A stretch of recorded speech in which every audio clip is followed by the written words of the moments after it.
लोकसभा चुनाव से पहले बढ़ती कांग्रेस की मुश्किलें। महादेव ऐप मामले में छत्तीसगढ़ के पूर्व सीएम भूपेश बघेल के खिलाफ एफआईआर दर्ज।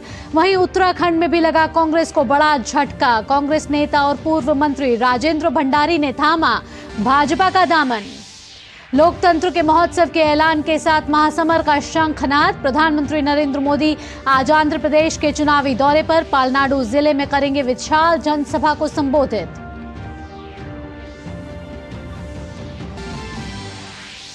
आम चुनाव के लिए हुई सरगर्मियां तेज। टीडीपी और जनसेना आज जारी करेंगे घोषणा पत्र। इंडी गठबंधन का आज मुंबई में शक्ति प्रदर्शन।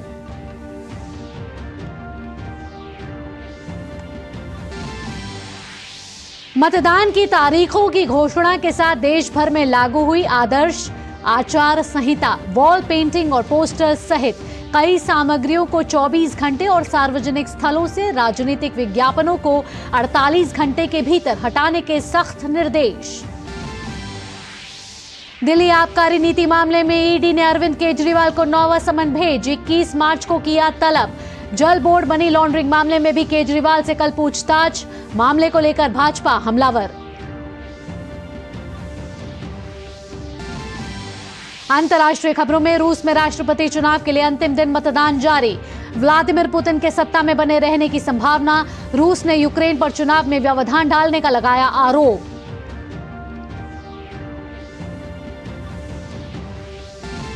और खेल की खबरों में WPL खिताबी मुकाबला आज। दिल्ली वर्सेस आरसीबी और दिल्ली कैपिटल्स और रॉयल चैलेंजर्स बैंगलोर के बीच होगी आज खिताबी भिड़ंत। नमस्कार, डीडी न्यूज पर आप सभी का स्वागत है। मैं हूं आपके साथ भावना नैयर। सुर्खियों के बाद अब खबरें विस्तार से।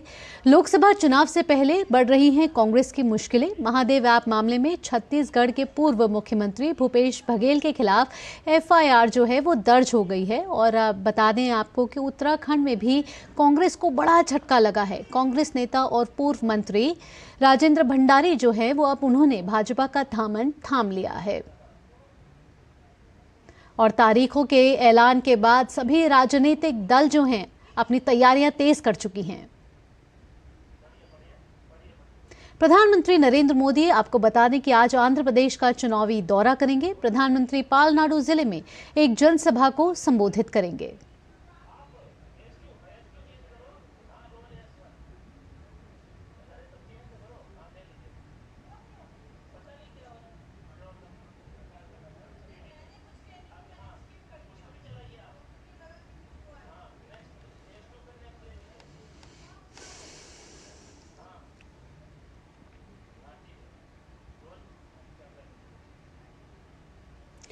और बढ़ते अब अगली खबर की ओर। एनडीए के सहयोगी टीडीपी और जनसेना आज आगामी चुनावों के लिए अपना घोषणा पत्र जारी करेंगे।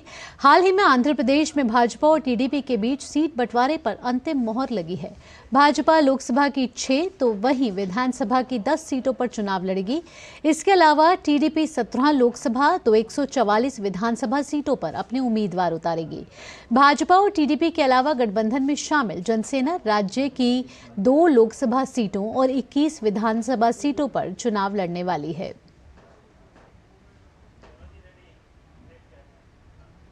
वहीं मुंबई के शिवाजी पार्क में आज इंडी गठबंधन शक्ति प्रदर्शन भी करेगा।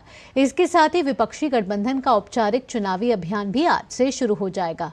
तमाम विपक्षी नेता मुंबई में अलग अलग जगह पर जाएंगे। उसके बाद शिवाजी पार्क में कांग्रेस नेता राहुल गांधी एक रैली को संबोधित करेंगे। बुलेटिन में आगे बढ़ते हैं। चुनाव आयोग ने सुप्रीम कोर्ट की रजिस्ट्री से शनिवार को मिला इलेक्टोरल बॉन्ड का नया डेटा अपलोड कर दिया है। 15 मार्च के आदेश के अनुसार चुनाव आयोग को यह लिस्ट नई जानकारी के साथ 17 मार्च शाम 5 बजे तक अपलोड करनी थी। आयोग को यह डेटा रजिस्ट्री से डिजिटल रूप में पेन ड्राइव में मिला था। नए डॉक्यूमेंट्स बॉन्ड की तारीख, कैटेगरी, बॉन्ड नंबर्स, जारी करने वाले भारतीय स्टेट बैंक की ब्रांच, रिसीविंग डेट और क्रेडिट डेट का डेटा दिखाते हैं। सुप्रीम कोर्ट को ये डेटा 2019 और 2023 में दिया गया था। इलेक्टोरल बॉन्ड की वैधता पर सुनवाई के दौरान कोर्ट ने साल 2023 में सितंबर तक राजनीतिक पार्टियों को मिले चंदे की जानकारी मांगी थी। वहीं चुनाव आयोग की ओर से साझा की गई जानकारी में इलेक्टोरल बॉन्ड के माध्यम से डीएमके पार्टी को 656.5 करोड़ रुपए मिले हैं, जिसमें lottery king Santiago Martins future gaming से 509 करोड़ रुपए शामिल हैं। खबरों के सिलसिले को आगे बढ़ाते हैं। निर्वाचन आयोग ने लोकसभा चुनाव और 4 राज्यों में विधानसभा चुनावों की घोषणा के बाद आदर्श आचार संहिता के प्रभावी कार्यान्वयन के लिए दिशा निर्देश जारी किए हैं।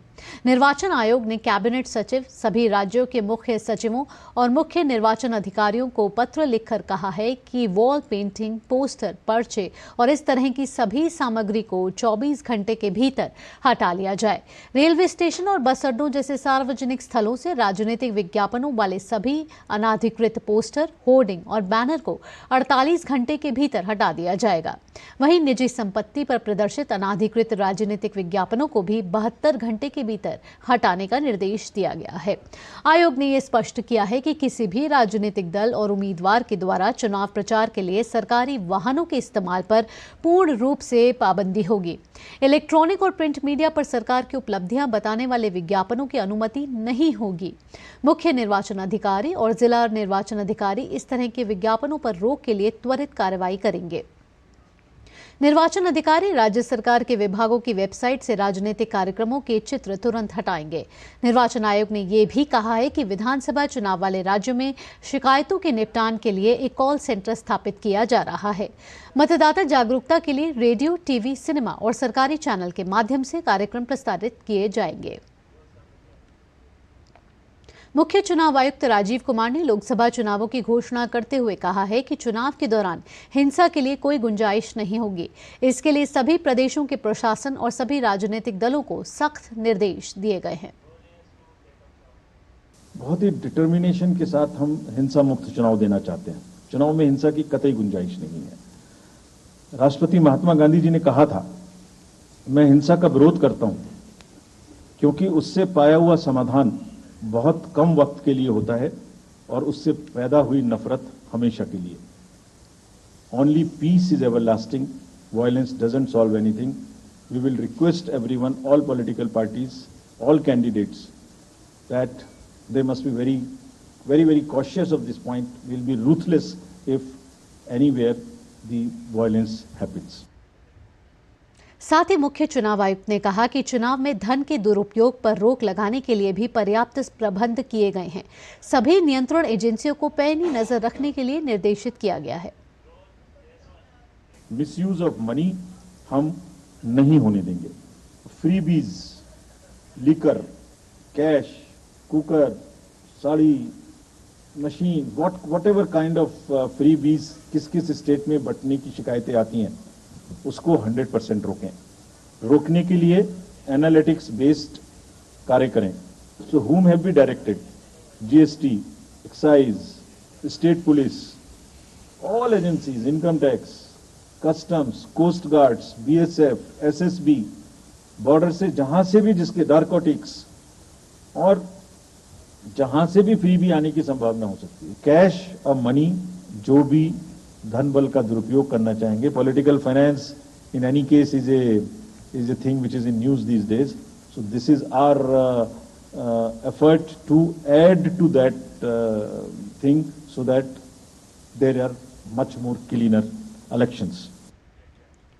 चुनाव आयोग की ओर से लोकसभा चुनाव 2024 की तारीखों का ऐलान होने के साथ ही आदर्श आचार चुनाव संहिता भी लागू हो गई है।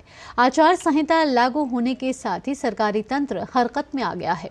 मेरठ में जगह जगह लगे नेताओं और सियासी पार्टियों के प्रचार वाले होर्डिंग, बैनर उतारे जाने लगे हैं। मेरठ जिला प्रशासन ने होर्डिंग हटाना और दीवारों पर राजनीतिक विज्ञापनों पर रंग पोतना शुरू कर दिया है। आदर्श आचार संहिता को पूर्णतया लागू करने के लिए 24 घंटे के अंदर जितने भी सरकारी बिल्डिंग्स हैं उनसे जो भी होल्डिंग्स हैं जो राजनीतिक, उसको हटाया जाना रहता है। 48 घंटे के अंदर जो भी पब्लिक सेक्टर के हैं उससे हटाने रहते हैं और 72 घंटे के अंदर जितने भी निजी है उसको पूरी तरह हटा लिया जाना रहता है। इसी क्रम में कल से ही जितने भी होर्डिंग्स हैं, जो राजनीतिक होर्डिंग्स हैं, उनको हटाया जा रहा है। यदि किसी को प्रचार करना है तो रिटर्निंग अफसर से, डिस्ट्रिक्ट इलेक्शन अफसर से अनुमति ले, उसका अपने व्यय में व्यवस्था करे और सभी को सुविधा है, सब अपना प्रचार कर सकते हैं, लेकिन उसका एक एक पैसे का हिसाब उन्हें देना होगा। वहीं बीएमसी ने मुंबई में कांग्रेस नेता राहुल गांधी के भी बैनर हटाए हैं। यह बैनर कांग्रेस पार्टी की तरफ से भारत जोड़ो न्याय यात्रा के संबंध में राहुल गांधी के स्वागत के लिए लगाए गए थे। भारतीय उद्योग परिसंघ यानी कि CII के मुख्य कार्यकारी अधिकारियों ने आज मुंबई में भूटान के प्रधानमंत्री शेरिंग टोब्गे से मुलाकात की। इस दौरान पर्यटन, स्वास्थ्य देखभाल, नवीकरणीय ऊर्जा, कृषि और स्मार्ट सिंचाई सहित सहयोग के प्रमुख क्षेत्रों पर जोर देने के साथ साथ दोनों देशों के बीच आर्थिक संबंधों को और अधिक मजबूत करने की दिशा में CII के पूर्ण समर्थन का आश्वासन दिया गया। कांग्रेस पार्टी के महासचिव जयराम रमेश ने आज नई दिल्ली में प्रेस वार्ता करके 2024 के चुनाव के लिए कांग्रेस पार्टी की रणनीति के बारे में जानकारी दी। उन्होंने नारी न्याय, युवा न्याय, किसान न्याय, श्रमिक न्याय और हिस्सेदारी न्याय की बात कही। उन्होंने साथ ही कहा कि हर न्याय के अंतर्गत कांग्रेस पार्टी 5 गारंटी दे रही है, जिससे 5 साल के लिए कांग्रेस पार्टी जनता को 25 गारंटी दे रही है। 5 न्याय, नारी न्याय, युवा न्याय, किसान न्याय, श्रमिक न्याय और हिस्सेदारी न्याय। और इन 5 न्याय को लेकर कांग्रेस अध्यक्ष मल्लिकार्जुन खड़गे जी और राहुल जी ने हर एक न्याय के संदर्भ में कांग्रेस पार्टी की 5 गारंटियां दी हैं। 2024 के चुनाव हम 5 साल के लिए जनादेश मांग रहे हैं। 5 न्याय के आधार पर, 25 गारंटियों के आधार पर। लोकसभा चुनाव से पहले छत्तीसगढ़ में कांग्रेस की मुश्किलें अब बढ़ती जा रही हैं। छत्तीसगढ़ के पूर्व मुख्यमंत्री भूपेश बघेल के खिलाफ रायपुर की आर्थिक अपराध शाखा ने बड़ी कार्रवाई की है। महादेव ऐप मामले में आर्थिक अपराध शाखा ने भूपेश बघेल पर FIR दर्ज की है। भूपेश बघेल के अलावा 19 नामजद सहित कुल 21 लोगों के खिलाफ FIR दर्ज की गई है। मामला IPC की धारा 120B, 34, 406, 420, 467, 468 और 471 के तहत दर्ज किया गया है। भूपेश बघेल और 21 अन्य के खिलाफ 4 मार्च को मामला दर्ज किया गया है। भूपेश बघेल के खिलाफ पुलिस की FIR में IPC के तहत धोखाधड़ी, आपराधिक साजिश, विश्वासघात और जालसाजी से संबंधित विभिन्न धाराओं और भ्रष्टाचार निवारण अधिनियम की धारा 7 और 11 के तहत आरोप लगाया गया है। वहीं लोकसभा चुनाव से पहले उत्तराखंड में भी कांग्रेस को बड़ा झटका लगा है। कांग्रेस के पूर्व नेता और बद्रीनाथ विधानसभा से विधायक राजेंद्र भंडारी ने आज भाजपा का दामन थाम लिया है। दिल्ली में उत्तराखंड के CM पुष्कर सिंह धामी और केंद्रीय मंत्री पीयूष गोयल की मौजूदगी में पूर्व विधायक राजेंद्र भंडारी भाजपा में शामिल हुए। इस मौके पर CM धामी ने कहा कि उत्तराखंड की 5 लोकसभा सीटें भाजपा जीतने जा रही है। उन्होंने साथ ही कहा कि हम दुनिया की सबसे बड़ी राजनीतिक पार्टी में राजेंद्र भंडारी का स्वागत करते हैं। हम जीतने जा रहे हैं और राजेंद्र जी के हमारे परिवार में शामिल होने से पूरे हमारे उस लोकसभा क्षेत्र समेत उत्तराखंड के अंदर एक सकारात्मक ऊर्जा और सकारात्मक माहौल बनेगा। एक बार फिर से मैं आपको बहुत बधाई देता हूं, शुभकामनाएं देता हूं कि आज आप विश्व की सबसे बड़ी पार्टी के सदस्य हुए, हमारे परिवार के अंग बन गए। आपका बहुत बहुत स्वागत। वहीं केंद्रीय मंत्री पीयूष गोयल ने राजेंद्र भंडारी का भाजपा का दामन थामने में उनका स्वागत करते हुए कहा कि उनकी कार्यशैली से हम परिचित हैं। हमें पूरा विश्वास है कि वह उत्तराखंड को और तेज गति से आगे बढ़ाने के लिए काम करेंगे।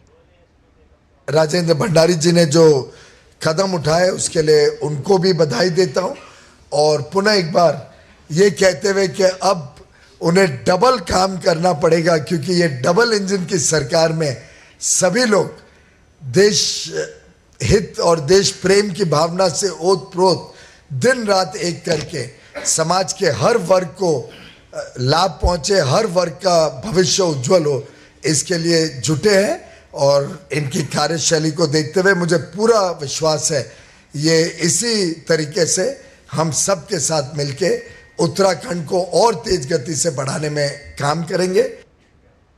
बुलेटिन में वक्त हो चला एक छोटे से ब्रेक का। आप देखते रहिए डीडी न्यूज। 605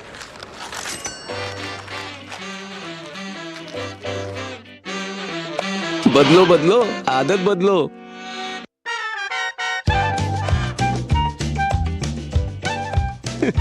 बदलो बदलो आदत बदलो। अब नजदीकी बैंक जाकर फटे पुराने नोट्स बदलिए। अगर बैंक मना करे तो आरबीआई के ओम्बुड्समैन से शिकायत करें। आरबीआई कहता है जानकार बनिए, सतर्क रहिए। ब्रेक के बाद आपका स्वागत है। बुलेटिन को आगे बढ़ाते हैं। पेपर लीक केस में बिहार पुलिस ने बड़ा दावा किया है। शिक्षक बहाली पेपर लीक मामले में गिरफ्तार 313 में से 266 लोगों को बेऊर जेल भेज दिया गया है। वहीं बाकी लोगों को भी न्यायिक हिरासत में भेजा जाएगा। बिहार लोक सेवा आयोग की टियर 3 की परीक्षा में पेपर लीक मामले में हजारीबाग में गिरफ्तार आरोपियों को पटना लाया गया, जहां सिविल कोर्ट में उनकी पेशी हुई। पटना सिविल कोर्ट के अधिवक्ता ऋषिकेश नारायण सिन्हा ने बताया कि पेपर लीक से जुड़े मामले में लगभग 300 लोगों को एमपी एमएलए कोर्ट में पेशी के लिए लाया गया है। यह केस दर्ज किया गया था टीचर बहाली वाला में, तो उसी से जुड़ा मैटर है और उसी संदर्भ में लगभग 400-500 व्यक्ति को अरेस्ट करके पुलिस ने आज लाई है यहाँ पर। और एमपी एमएलए कोर्ट में अभी प्रस्तुत किया गया है सभी लोगों को, और इसके बाद सीधे यहाँ से प्रोसीडिंग के बाद सीधे यहाँ से जेल भेज दिया। और दिल्ली के मुख्यमंत्री अरविंद केजरीवाल की मुश्किलें लगातार बढ़ती जा रही हैं और भाजपा हमलावर है। भाजपा नेता बांसुरी स्वराज ने दिल्ली के मुख्यमंत्री अरविंद केजरीवाल पर ईडी के समन पर पेश नहीं होने को कानून का उल्लंघन बताया है। उनका कहना है कि समन आने पर मुख्यमंत्री को उसका सम्मान करके पेश होना चाहिए। जब भी समन आते हैं पीएमएलए में तो कानूनी तौर पर ये अनिवार्य होता है कि आप उन समन्स का आदर करें। जब जब आप उन समन का निरादर करते हैं तो सेक्शन 174 ऑफ द आईपीसी में आप एक नया अपराध कर रहे हैं। अरविंद केजरीवाल जी जो माननीय मुख्यमंत्री हैं दिल्ली के, उन्होंने 8 समन्स का निरादर करा है। ये जो याचिका ईडी ने फाइल करी है कोर्ट में, ये केवल इसके लिए है कि 174 आईपीसी में अपराध बन रहा है अरविंद केजरीवाल जी के खिलाफ। इस प्रोसीडिंग का कोई लेना देना नहीं है इस बात से कि ईडी का समन लीगल है या इल्लीगल है। और साथ ही प्रवर्तन निदेशालय ने दिल्ली के मुख्यमंत्री अरविंद केजरीवाल को दिल्ली जल बोर्ड मनी लॉन्ड्रिंग मामले में पूछताछ के लिए अब 18 मार्च को बुलाया है। और अब पश्चिम बंगाल के संदेश खाली से जुड़ी खबर। केंद्रीय जांच ब्यूरो ईडी की टीम पर हमले के मामले में निलंबित टीएमसी नेता शेख शाहजहां के भाई शेख आलमगीर और संदेश खाली मामले के 2 अन्य आरोपियों मुफौजर मोल्ला और सिराजुल मोल्ला को सीबीआई द्वारा बशीरहाट उप विभागीय अदालत में पेश किया गया है। बढ़ते हैं अगली खबर की ओर। कृषि क्षेत्र में किसानों को आर्थिक रूप से सशक्त और मजबूत बनाने के लिए राष्ट्रीय कृषि और ग्रामीण विकास बैंक, लघु कृषक कृषि व्यवसाय संघ और open network for digital commerce के साथ किसान उत्पादक संगठनों ने नई दिल्ली स्थित पूसा कृषि हाट में स्टॉल लगाए हैं। तरंग नाम से आयोजित इस मेगा कृषि मेले का उद्घाटन नाबार्ड के महाप्रबंधक एस वसीहरन ने किया है। देखते हैं ओपी यादव की एक खास रिपोर्ट। कृषि क्षेत्र में किसानों को आर्थिक रूप से सशक्त और मजबूत बनाने के लिए राष्ट्रीय कृषि और ग्रामीण विकास बैंक, लघु कृषक कृषि व्यवसाय संघ और open network for digital commerce के साथ मिलकर देश भर के किसान उत्पादक संगठनों, कृषितर उत्पादक संगठनों ने नई दिल्ली स्थित पूसा कृषि हाट में स्टॉल लगाए हैं। तरंग नाम से आयोजित इस मेगा कार्यक्रम का उद्घाटन करने आए नाबार्ड के महाप्रबंधक एस वसीहरन ने कहा कि मेले के जरिए किसानों को बड़ा प्लेटफॉर्म मिलने के अलावा इनके उत्पादों को डिजिटल तरीके से प्रमोशन में भी मदद मिलेगी। वही है वो कि जेन्युइननेस और ऑथेंटिक प्रोडक्ट मिलता है हमको, इसलिए हमारा रिक्वेस्ट है सबको इसको एनकरेज करना, इसका प्रोडक्ट्स को खरीदना और मोटिवेट करना, स्पेशली ऑनलाइन में परचेस करना। एफपीओ किसानों का उत्साह बढ़ाने के लिए स्टॉल विजिट कर रहे नाबार्ड के उप महाप्रबंधक कुलदीप चंद ने कहा कि देश के अलग अलग राज्यों के कृषि उत्पादों को यहां बाजार मिलने के साथ किसानों को इससे प्रोत्साहन मिलेगा। ये जो प्रोडक्ट है जबकि अभी इतना बिक नहीं रहे और धीरे धीरे ऑनलाइन भी अवेलेबल करवाएंगे तो बाद में जो है ये प्रोडक्ट जो है क्योंकि हेल्थ के लिए बहुत ही अच्छे हैं तो इसका जो है मार्केटिंग भी बढ़ेगी और फार्मर को जो है एनकरेजमेंट मिलेगी। SFAC के प्रतिनिधि के तौर पर कार्यक्रम में भाग ले रहे परियोजना सहायक संजय बिष्ट ने कहा कि मार्केट लीकेज बढ़ाने के लिए हमने 23 राज्यों के FPO किसानों को आमंत्रित किया है। ONDC के प्रतिनिधि मोहित कुमार ने कहा कि FPO किसानों को डिजिटल प्लेटफॉर्म से जोड़कर उनके उत्पादों को बाजार उपलब्ध कराना हमारा लक्ष्य है। तरंग कृषि मेले में हिमालयन राज्यों से आए FPO किसानों के उत्पाद लोगों के आकर्षण का केंद्र रहे। इनमें कश्मीर की कावा चाय के अलावा 3000 किलोमीटर ऊंचाई पर उगने वाले हर्बल व वानस्पतिक उत्पादों और अन्य तरह के पोषकता युक्त प्रसंस्कृत उत्पाद के स्टॉल लगाए। FPO किसानों ने तरंग मेले में आमंत्रित करने के लिए नाबार्ड और SFAC व ONDC का आभार जताया। मेले में खास तौर पर पतंजलि ऑर्गेनिक रिसर्च सेंटर के सहयोग से बुंदेलखंड में बने FPO किसानों के स्टॉल भी लगे। स्टॉल पर मौजूद अधिकारी डॉक्टर ऋषि वर्मा व पुष्पेंद्र सिंह ने यहां आकर खुशी व्यक्त करते हुए आयोजकों को धन्यवाद दिया। तरंग मेले में राजस्थान के बीकानेर से आए किसानों के अलावा अन्य राज्यों के FPO किसानों के स्टॉल पर मिलेट्स के अलावा अन्य तरह के उत्पाद देखने को मिले। स्टॉल पर मौजूद किसानों ने राजधानी दिल्ली में अवसर दिलाने का श्रेय नाबार्ड और SFAC व ONDC को दिया। नाबार्ड, SFAC और ONDC द्वारा संयुक्त रूप से आयोजित ये तरंग प्रदर्शनी सह मेला 18 मार्च तक चलेगा। तरंग मेले में किसानों और अंतिम उपभोक्ताओं को एक साथ लाने की परिकल्पना की गई है। निश्चित तौर पर इस तरह के कार्यक्रमों के आयोजन से एक और जहाँ किसानों के कृषि उत्पादों को राष्ट्रीय स्तर पर एक बाजार मिलता है, वहीं दूसरी ओर प्रधानमंत्री नरेंद्र मोदी के एक भारत श्रेष्ठ भारत की संकल्पना को सच्चे मायनों में साकार करने का अनुकरणीय प्रयास भी होता है। मेरे सहयोगी कैमरामैन विश्व बंधु के साथ में OP Yadav, DD news, Delhi. और अब खेल की खबरों का रुख कर लेते हैं। महिला प्रीमियर लीग का फाइनल मुकाबला आज राजधानी नई दिल्ली के अरुण जेटली स्टेडियम में दिल्ली कैपिटल्स और रॉयल चैलेंजर्स बैंगलोर के बीच खेला जाएगा। इस सीजन दिल्ली कैपिटल्स के खिलाफ RCB का रिकॉर्ड बिल्कुल भी अच्छा नहीं रहा है। दोनों के बीच खेले गए सीजन के पहले लीग मैच में दिल्ली कैपिटल्स ने 25 रनों से जीत दर्ज की थी। इसके बाद दूसरे लीग मैच में दिल्ली ने RCB को करीब मुकाबले में 1 रन से शिकस्त दी थी। ऐसे में RCB के लिए फाइनल में दिल्ली की चुनौती आसान नहीं होगी। वहीं RCB ने पिछले 2 मैचों में लगातार डिफेंडिंग चैंपियंस रही मुंबई इंडियंस को शिकस्त दी है। और आइए अब अंतर्राष्ट्रीय खबरों का रुख कर लेते हैं। रूस में राष्ट्रपति चुनाव के लिए मतदान का आज अंतिम दिन है। मतदान प्रक्रिया के दौरान 2 दिनों में बड़ी संख्या में लोगों ने मतदान किया। इस चुनाव में राष्ट्रपति व्लादिमीर पुतिन प्रमुख प्रत्याशी हैं और 6 वर्ष के 5वें कार्यकाल के लिए उनके पुनः चुने जाने की उम्मीद है। इस चुनाव में 71 वर्षीय पुतिन के सामने 3 प्रत्याशी हैं, लेकिन वे राष्ट्रपति की कटु आलोचना से बच रहे हैं। ये विरोधी प्रत्याशी यूक्रेन युद्ध पर सरकार की नीति के विरोध में भी कुछ नहीं बोल रहे हैं। 2 दिन के मतदान के दौरान तोड़फोड़, हिंसा और विरोध प्रदर्शन के करीब आधा दर्जन घटनाएं हुई हैं। उन पर सुरक्षा बलों ने काबू पा लिया है। इसी के साथ इस बुलेटिन में इतना ही। DD न्यूज पर खबरों का सिलसिला यूं ही जारी रहेगा। मुझे दीजिए अनुमति। नमस्कार।